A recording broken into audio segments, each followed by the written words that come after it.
আসসালামু আলাইকুম। পবিত্র রমাদান মাসে আল কোরআনকে নিয়ে যারা একটা এম্পিরিক্যাল রিসার্চ করার ব্যাপারে সিদ্ধান্ত নিয়েছেন, যারা রেজিস্ট্রেশন করেছেন এবং ১ থেকে ১১ পর্যন্ত ধারাবাহিকভাবে সবগুলো ক্লাস দেখেছেন, আপনাদের সকলকে আন্তরিক মোবারকবাদ এবং সকলকে ধন্যবাদ।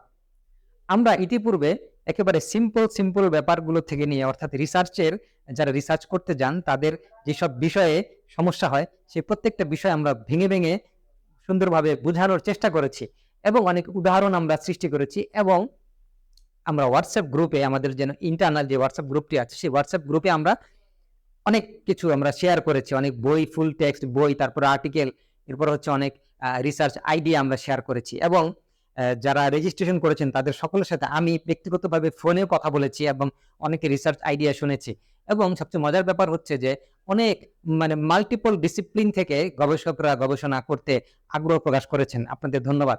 যেমন ধরুন অ্যানথ্রোপোলজি, হিস্ট্রি, তারপরে হচ্ছে ল্যাঙ্গুয়েজ, এরপরে হচ্ছে আপনার কম্পিউটার সায়েন্স, এরপরে হচ্ছে এনভায়রনমেন্ট, সোশ্যাল সায়েন্স, ফাইন্যান্স ইত্যাদি বিভিন্ন বিষয় থেকে আপনারা কোরআনের বিভিন্ন ভেরিয়েবল নিয়ে বিভিন্ন ডাইমেনশন থেকে আপনারা গবেষণা করছেন। তো এটা করতে গিয়ে আমরা দেখলাম যে কেউ আপনারা মন্তব্য করেছেন যে যদি আমরা কোয়ান্টিটেটিভ রিসার্চ করতে যাই তাহলে আমাদের ডাটা অ্যানালাইসিস আমরা কিভাবে করব। ঠিক কথা বলে রাখি, আজকের ক্লাসটি হচ্ছে 12 নম্বর ক্লাস, অর্থাৎ রিসার্চ মেথোডোলজির একটা পার্ট নিয়ে আমি কথা বলবো। সেই ব্যাপারটি হচ্ছে যে যারা কোয়ান্টিটেটিভ রিসার্চ করতে চাচ্ছেন না, অর্থাৎ কোয়ান্টিটেটিভ রিসার্চ করতে গেলে যে ডাটা অ্যানালাইসিস করতে হয় এবং সফটওয়্যারের অনেক কিছু শিখতে হয়, এই ঝামেলা থেকে যারা একটু ফ্রি থাকতে চাচ্ছেন এবং ঘরে বসে কিভাবে রিসার্চটি শেষ করা যায় সেটা নিয়ে অনেকে কাজ করছেন এবং বেশ কয়েকজনের সাথে কথা বলেছি, তারা systematic literature review, SLR systematic literature review এটা করতে চাচ্ছেন। তো তাদেরকে আমি বলেছি যে সিস্টেমেটিক লিটারেচার রিভিউ কিন্তু ওয়ান কাইন্ড অফ, এটা কিন্তু এম্পিরিক্যাল রিসার্চ হিসেবে এটা স্বীকৃতি দেওয়া হয় না। সিস্টেমেটিক লিটারেচার রিভিউ এর মধ্যে আমরা যেটা জানি সেটা হচ্ছে যে একটা সামারি উপস্থাপন করা, অর্থাৎ কোন একটা সুনির্দিষ্ট বিষয়ের উপরে একটা সুনির্দিষ্ট সময়কালের ভিতরে যত আর্টিকেল প্রকাশিত হয়েছে সেই আর্টিকেলগুলোকে কম্প্রিহেন্সিভলি সার্চ করে তারপরে কিছু ক্রাইটেরিয়ার উপর ভিত্তি করে তাকে বাদ দেওয়া হয়। বাদ দিয়ে যে সকল আর্টিকেলগুলোকে গৃহীত করা হয় সেই আর্টিকেলগুলোকে বিভিন্ন এই আর্টিকেলগুলো একটা সামারি সুন্দরভাবে উপস্থাপন করা হয়। তাহলে সিস্টেমেটিক লিটারেচার রিভিউ হচ্ছে একটা সামারি উপস্থাপন করা। যেহেতু এটা সিস্টেমেটিক, তার মানে হচ্ছে এই সামারিগুলো উপস্থাপন করতে গিয়ে এটা বোঝানো হয় যে আমি কোনো কিছু বাদ দেই নাই এবং আমার এই লিটারেচার রিভিউয়ের একটা সিস্টেমেটিক লিটারেচার রিভিউয়ের কিন্তু অনেক রকম আছে, এটা অনেক ক্যাটাগরি আছে। এটা এখন আমার বলার উদ্দেশ্য না, এটা অন্য সময় আমরা আলোচনা করতে পারবো।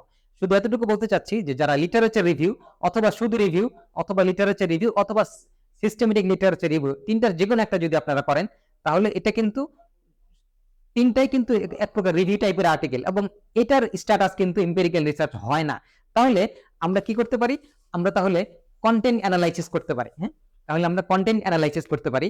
কন্টেন্ট অ্যানালাইসিস, কন্টেন্ট অ্যানালাইসিসটা কি? কন্টেন্ট অ্যানালাইসিসের মধ্যে কিন্তু এটা কিন্তু এম্পিরিক্যাল রিসার্চের মতোই, কারণ এটা কিন্তু নিছক সামারি না, অর্থাৎ একেবারে যে একটা সামারি উপস্থাপন করবেন, একটা সারসংক্ষেপ উপস্থাপন করবেন, বিষয়টা কিন্তু এরকম না। কন্টেন্ট অ্যানালাইসিসের মধ্যে আপনাকে কোড লিখতে হচ্ছে, অর্থাৎ কিছু কোডের লিস্ট আপনাকে তৈরি করতে হবে। কন্টেন্ট তো অবশ্যই আপনাকে সার্চ করতে হবে, কি কোন কন্টেন্ট আপনি অ্যানালাইসিস করবেন সে কন্টেন্ট রেডি থাকতে হবে, সেটা আমি এখন বলছি না। তো একটা কথা বলে রাখি, সেটি হচ্ছে কন্টেন্ট অ্যানালাইসিসের উপর কিন্তু অনেক বই আছে এবং অনেক স্যাম্পল আর্টিকেল আছে, সেগুলো আমরা ইতিমধ্যে গ্রুপে শেয়ার করেছি এবং আশা করি আপনারা পেয়েও গিয়েছেন। যদি কেউ না পেয়ে থাকেন তাহলে সিম্পলি হোয়াটসঅ্যাপ গ্রুপে জয়েন করেন এবং যদি জিজ্ঞাসা করেন তাহলে পুরাতন মেম্বার যারা আছে তারা আপনাদেরকে এটা দিয়ে দিবে। এখন এই কন্টেন্ট অ্যানালাইসিসের ক্ষেত্রে আপনাকে কোডের লিস্ট তৈরি করতে হবে, এরপরে সেই লিস্টগুলোকে আবার রিফাইন করতে হবে, শুধু তাই না, এই কোডের লিস্ট আপনি লিখার পরে নিজে দেখবেন, অন্যকে দেখাবেন, এরপরে কন্টেন্টের উপরে সেগুলো প্রয়োগ করবেন, অর্থাৎ কন্টেন্টকে ক্লাসিফাই করতে হবে, কন্টেন্টগুলোকে পরে বিভিন্ন কোডে কোডিফাই করতে হবে। এই যে বিভিন্ন কোড আপনি আরোপ করবেন, এই কোড আরোপ করার পরে কোডগুলো আবার পড়তে হবে, দেখতে হবে যে কোনো রিডান্ডেন্ট কোড আছে কিনা, কোনো ওভারল্যাপিং কোড আছে কিনা। যদি একই বিষয়ের 2-3টা কোড হয় তাহলে সেগুলোকে মিনিমাইজ করতে হবে, করে দেখতে হবে যে সকল টেক্সটকে কোড দেয়া হয়েছে কিনা।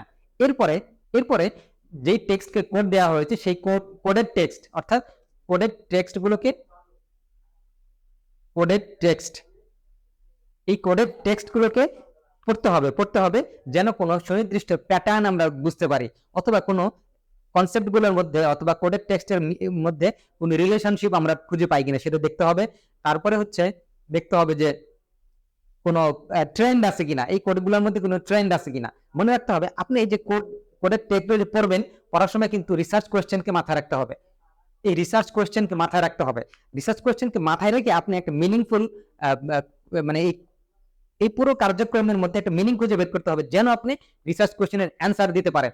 তাহলে এই রিসার্চ কোয়েশ্চেনের অ্যান্সার দেওয়ার জন্য কোডের টেক্সট যখন আপনি পড়বেন, যদি রিসার্চ কোয়েশ্চেনের কোনো ট্রেন্ড, প্যাটার্ন, রিলেশনশিপ অথবা আপনি যা কোয়েশ্চেন করেছেন সেই অ্যান্সারকে খোঁজার জন্য আপনি কোডের টেক্সট পড়বেন। এবং এটি পড়ার পরে দেখবেন যে কোনো মানে আপার লেভেলের কোনো মিনিং আপনি কনস্ট্রাক্ট করতে পারছেন কিনা, অর্থাৎ আপনাকে একটা মিনিং কনস্ট্রাক্ট করতে হবে। সেটি কিন্তু নিছক সামারি টাইপের কিছু হবে না, সারসংক্ষেপ না, বরং আপার লেভেলের কোনো একটা মিনিং আপনাকে ক্রিয়েট করতে হবে। তাহলে একটা মিনিংফুল কোনো একটা সিদ্ধান্ত বা কনক্লুশনে পৌঁছার জন্য আপনাকে এই কোডের টেক্সট বারবার পড়তে হবে এবং রিসার্চ কোয়েশ্চেনের আলোকে আপনাকে অ্যান্সার খুঁজতে হবে। এরপরে হচ্ছে আপনার রিপোর্ট লেখার পালা। যখন আপনি রিপোর্ট লিখবেন তখন কিন্তু এই কোডগুলোকে আপনাকে থিমে রূপান্তর করতে সাহায্য করবে। যাই হোক, আমার মনে হয় যে যদি আপনারা কন্টেন্ট অ্যানালাইসিস করেন তাহলে সেটা এমপিরিক্যাল রিসার্চের কাছাকাছি একটা ব্যাপার, এবং যদি খুব ভালোভাবে করতে পারেন এটা কিন্তু মানে ভালো একটা গবেষণা হতে পারে। এবং এই কন্টেন্ট অ্যানালাইসিস কিন্তু ইন্টারভিউ মানে কোয়ালিটেটিভ কন্টেন্ট অ্যানালাইসিসও হতে পারে। এবং কোয়ালিটেটিভ রিসার্চ যদি আপনারা যখন করবেন তখন দেখবেন যে কোয়ালিটেটিভ রিসার্চেও কিন্তু কোড নিয়ে অনেক আলোচনা আছে এবং সেখানেও কিন্তু কোডিং এর ব্যাপার আছে। তাহলে এই কোড বা কন্টেন্ট অ্যানালাইসিস যিনি করবেন তার কিন্তু কোয়ালিটেটিভ রিসার্চ শেখা এক ধাপ এগিয়ে গেল, এবং কোয়ালিটেটিভ রিসার্চ শেখা পরবর্তীতে একটু সহজ হয়ে যাবে। যাই হোক, আমি সংক্ষেপে যেটি বলতে চাচ্ছি সেটি হচ্ছে যে আপনারা যদি অল্প সময়ে দ্রুত ঘরে বসে কন্টেন্ট অ্যানালাইসিস করেন তাহলে আপনাকে অ্যাটলিস্ট ফিল্ড থেকে ডাটা কালেকশন করতে হচ্ছে না, এবং ফিল্ডে গিয়ে আপনার ডাটা কালেকশন না করে বরং আপনি এই যে রেডিমেড কন্টেন্ট যেগুলো আছে সেই কন্টেন্ট গুলোকে আপনি করতে পারেন। এখন কন্টেন্ট তো বিভিন্ন রকম হতে পারে, সেই কন্টেন্ট হতে পারে অডিও, ভিডিও, অথবা প্রকাশিত বই অথবা আর্টিকেল, সবগুলোই কিন্তু কন্টেন্ট।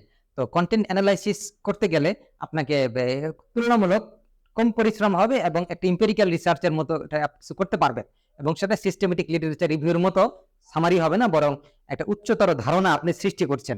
যাই হোক, সংক্ষেপে এতটুকুই বলার পর আমি আপনাদেরকে আহ্বান জানাবো, যারা এই রমাদান মাসে বিভিন্ন ইস্যু নিয়ে গবেষণা করার জন্য সিদ্ধান্ত নিয়েছেন, আপনারা কাজটি চালিয়ে যান, এগিয়ে নিতে থাকুন, এবং আমরা বিভিন্ন রকম রিসার্চ মেথোডোলজি নিয়ে ডিসকাস করব। যদি আপনাদের কোনো সমস্যা হয় সেগুলো আমাদেরকে জানাবেন, আমরা চেষ্টা করব। আমি না পারি অন্য আরেকজন হয়তো বা আপনাদেরকে বুঝিয়ে দেবে বিষয়টি। আর হচ্ছে আমরা কোয়ান্টিটেটিভ ডাটা অ্যানালাইসিস নিয়ে আমরা কাজ করব। আজকে হচ্ছে আমরা 12তম সেশনে 12তম আইটেম নিয়ে আমরা কথা বলছি, বা 12তম ক্লাসে আমরা কথা বলছি। 13, 14, 15 এভাবে চলতে থাকবে, এবং পরবর্তী ক্লাসগুলোতে আমরা আরো গুরুত্বপূর্ণ আরো বিষয়ে আমরা আলোচনা করব। আপনারা কন্টেন্ট অ্যানালাইসিসের উপর বই সংগ্রহ করুন এবং হোয়াটসঅ্যাপ গ্রুপে জয়েন করুন। যারা এখনো গুগল ফর্মটি পূরণ করেন নাই তারা গুগল ফর্মটি পূরণ করুন, এবং হচ্ছে টিম তৈরি করতে যারা এখনো পারেন নাই, আমি বলবো যে আপনারা আগের ভিডিওগুলো দেখেন, 1, 2, 3, 4, 5 এগুলো দেখতে থাকুন। তাহলে আপনারা বুঝতে পারবেন যে আসলে কিভাবে আপনার নিজস্ব স্পেশালাইজেশন কি, এবং কিভাবে আপনি এই পুরো কার্যক্রমকে বিভিন্ন অংশে বিভক্ত করবেন, এবং কোন অংশ আপনি নিজে করবেন, কোন অংশ আপনি আপনার কলিগকে দিবেন বা বন্ধুকে দিবেন, অথবা লাইক মাইন্ডেড সমমনা অন্য আরেকজন রিসার্চারকে দিবেন। এইগুলো আপনি চিন্তা করার সুযোগ পাবেন ভিডিওগুলো ধারাবাহিকভাবে দেখলে। তো আজকে এই পর্যন্তই, ধন্যবাদ। আসসালামু আলাইকুম।